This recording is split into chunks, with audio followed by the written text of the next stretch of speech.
नमस्कार मित्रों, संजीव भानावत के इस YouTube चैनल में आपका हार्दिक स्वागत, अभिनंदन। 11 मई राष्ट्रीय प्रौद्योगिकी दिवस। 11 मई 1998 का दिन भारत के वैज्ञानिक इतिहास में एक गौरवशाली दिन के रूप में सदा याद किया जाएगा। यह वह दिन था जब तत्कालीन प्रधानमंत्री श्री अटल बिहारी वाजपेयी के नेतृत्व में प्रख्यात वैज्ञानिक और भारत के राष्ट्रपति रहे डॉक्टर एपीजे अब्दुल कलाम और डॉक्टर आर चिदंबरम के नेतृत्व में भारत ने परमाणु परीक्षण किया राजस्थान के पोखरण क्षेत्र में। उससे पहले 1974 में भी भारत यह परमाणु परीक्षण कर चुका था। जब 1974 में यह परीक्षण किया गया था, उसका जो कोड वर्ड था वो था स्माइलिंग बुद्धा, और 1998 में जो ये परीक्षण किया गया था उसका कोड वर्ड था शक्ति न्यूक्लियर मिसाइल। ये जो परमाणु विस्फोट किया गया 1998 में, वस्तुतः ये दुनिया में भारतीय वैज्ञानिकों की इस महत्वपूर्ण उपलब्धि को रेखांकित करता है। हमारे वैज्ञानिकों की प्रतिभा, क्षमता और संभावनाओं को प्रदर्शित करता है। जिस तेजी के साथ दुनिया में तकनीकी परिवर्तन हो रहा है, भारत भी उसी के साथ कदम ताल कर रहा है। पिछले 75 वर्षों का इतिहास इस बात का साक्षी है कि चाहे कृषि, संचार, जीवन का कोई भी ऐसा क्षेत्र क्यों ना हो, भारतीय वैज्ञानिकों ने अपनी सफलता और उपलब्धियों का परचम लहराया है। 11 मई का दिन और भी घटनाओं के लिए महत्वपूर्ण है। 11 मई के दिन ही भारत ने स्वदेश निर्मित पहला एयरक्राफ्ट हंस का परीक्षण भी किया था। ये वही दिन है 11 मई 1998 जब बेंगलुरु से सतह से हवा में मार करने वाली मिसाइल जिसका नाम था त्रिशूल, उसका भी परीक्षण किया गया। 11 मई 1999 को तत्कालीन प्रधानमंत्री श्री अटल बिहारी वाजपेयी ने कहा कि भविष्य में हम इस दिन को प्रौद्योगिकी दिवस के रूप में मनाएंगे।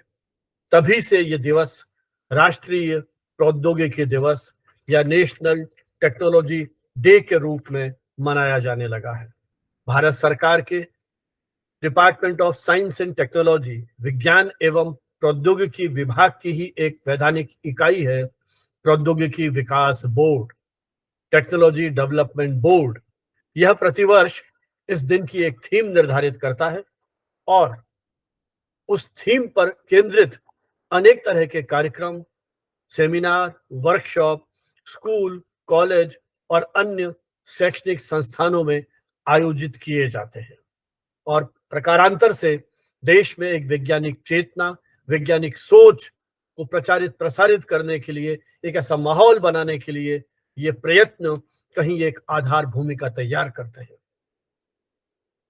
प्रौद्योगिकी ने जहां एक और हमारे जीवन में अनेक तरह की सुविधाएं पैदा की हैं, सुविधाएं उपलब्ध कराई हैं, वहीं कहीं न कहीं कुछ दुविधाएं भी हमारे सामने, चुनौतियां भी हमारे सामने प्रस्तुत की हैं। अतः आवश्यक है कि हम तकनीक के गुलाम नहीं हो।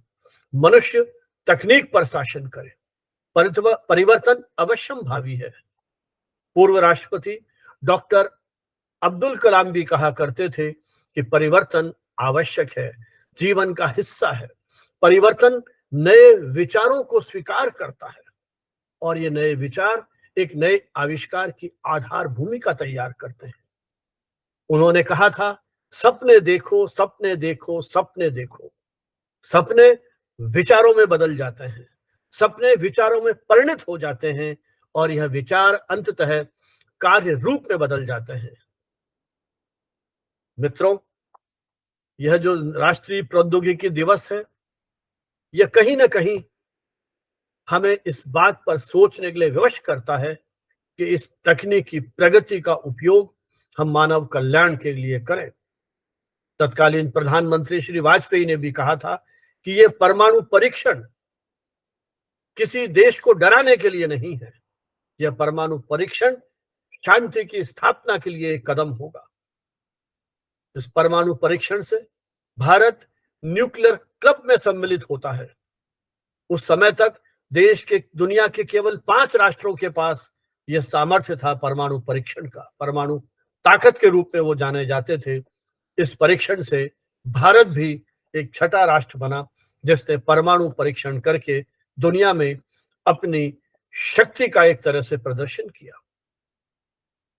इस तरह के प्रयोग हमारे यहाँ देश में पहले ही शुरू हो गए थे। 1962 में डॉक्टर भाभा को यह दायित्व दिया गया था। डॉक्टर होमी जहांगीर भाभा को उन्होंने ये परीक्षण प्रारंभ करने के लिए उनको कहा गया था, लेकिन दुर्भाग्य से उनका निधन हो गया। उसके बाद डॉक्टर राजा रमन्ना और डॉक्टर विक्रम साराभाई इस अभियान से जुड़ते हैं और अंततः परमाणु परीक्षण के क्षेत्र में भारत ने अद्भुत सफलता अर्जित की। बल्कि अंतरिक्ष में भी जिस तरह से भारत ने छलांग लगाई है वह अपने आप में अद्भुत है। तो आइए इस राष्ट्रीय प्रौद्योगिकी दिवस के अवसर पर हम एक दूसरे को बधाई देते हुए यह संकल्प लें कि इस तकनीक का उपयोग हम अपने जीवन को बेहतर बनाने के लिए करेंगे। तकनीक हम पर हावी नहीं हो पाए। तकनीक 50 मनुष्यों का काम करने में सक्षम है, लेकिन एक असाधारण प्रतिभा के धनी व्यक्ति का काम एक मशीन नहीं कर सकती। तो हम कहीं ना कहीं अपनी उन शक्तियों को, अपने में निहित संभावनाओं को पहचानते हुए, इस तकनीक का उपयोग करते हुए इस राष्ट्र को आत्मनिर्भर बनाने की दृष्टि से सजग, सचेत और प्रयत्नशील होंगे। आपको एक बार पुनः राष्ट्रीय प्रौद्योगिकी दिवस की शुभकामनाओं के साथ एक छोटी सी अपील। हमारे इस शैक्षिक अभियान को आगे बढ़ाने के लिए आप हमारे इस चैनल को सब्सक्राइब करें, लाइक करें, अपने मित्रों के साथ साझा करें और अपनी टिप्पणियों से हमारा मार्गदर्शन करें, हमारा उत्साहवर्धन करें। बहुत बहुत शुभकामनाएं। धन्यवाद। जय हिंद, जय भारत।